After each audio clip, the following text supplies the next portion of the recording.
অনেক সময় ছাড়ানোর ইয়েতে কাঁকড়া কেনা হয় না অনেকের বাড়িতে। তো সেক্ষেত্রে কাঁকড়া বাড়িতে কিনে কিভাবে ছাড়িয়ে নেবে, তো যারা কাঁকড়া দেয় তারা তো প্রথমে এই যে এই বড়টাকে তো ছাড়িয়ে নিতেই হবে, না হলে সমস্যা, এটা ছাড়ানো যাবে না। এইবার যেটা হয় হচ্ছে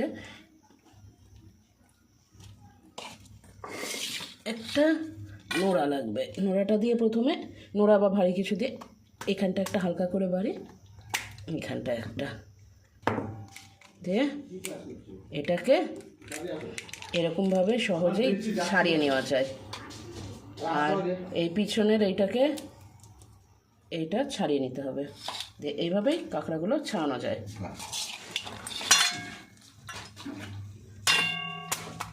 দাঁড়াও, কাঁকড়াগুলো ছাড়িয়ে নিই।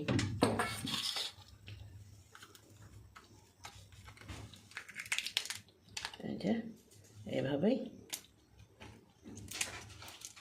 কাঁকড়া ছাড়াই।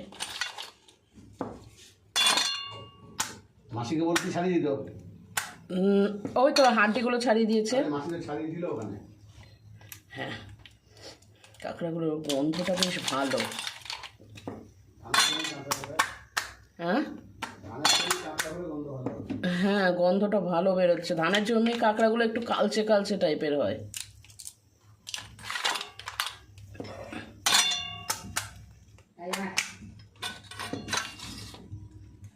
গন্ধটা বেশ ভালো।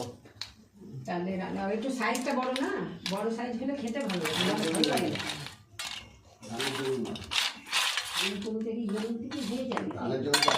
ধানের জমিতে ওই যে অনেক সময় খাল কেটে জল টল দেয় না, সেই জলে ঢোকে। কাজু, কিশমিশ, কলা, না মিষ্টি এতগুলো, এইগুলো জানলাম। আর ওখানে আছে শশা।